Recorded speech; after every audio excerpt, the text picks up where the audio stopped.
Résister, the French word for resist, is scratched into the rim of a refuse hole in the Tower of Constance. Tradition ascribes the etching of this slogan to Marie Durant, the most famous prisoner at the time that the slogan appeared. Marie's brother was a Huguenot pastor, and he held worship services in his home, and for this reason she was snatched from her home as a recently married teenager and thrown into prison in the year 1730.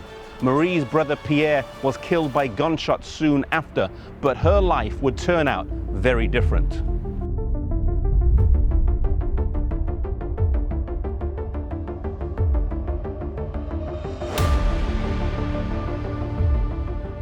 She was held behind a large door inscribed with the words, "All hope abandon, ye who enter here," in a large circular stone prison. There was a 6-foot circular hole in the ceiling that let in precious little light and air, as well as snow and rain, depending on the season. Food came in via a similar hole in the floor. Cold, wet, humid, and damp.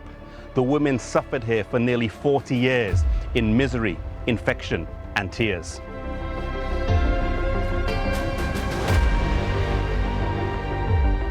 Marie was only young when she was taken a prisoner, but because of her education, she became a leader and was able to act as an agent for the women.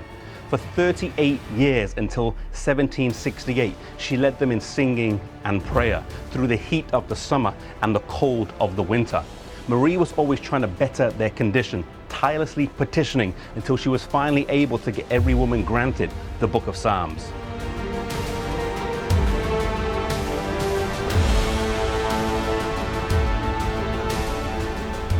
Though unjustly imprisoned, Marie sought to make the best of her situation and that of the other women she was sentenced to live with. There was another woman whose story is perhaps sadder than Marie's, a young girl at the age of 8 imprisoned for 40 years because her mother took her to a Protestant church service.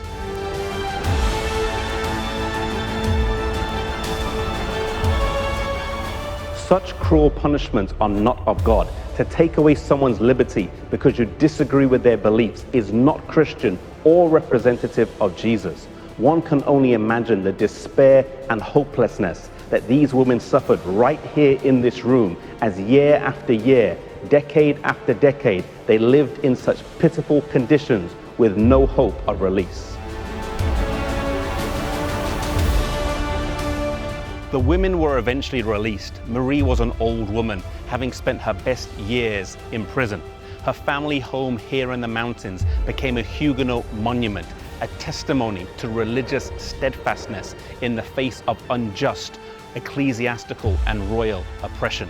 Marie was just an ordinary woman. She did not write a thesis on theology, nor did she preach any sermons. She did not willingly seek out trouble, nor did she stand before councils to defend her faith, as many others we have talked about did.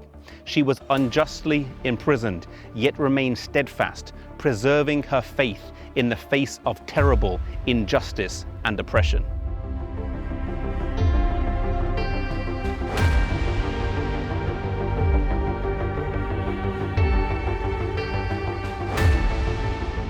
I find her story moving and inspiring.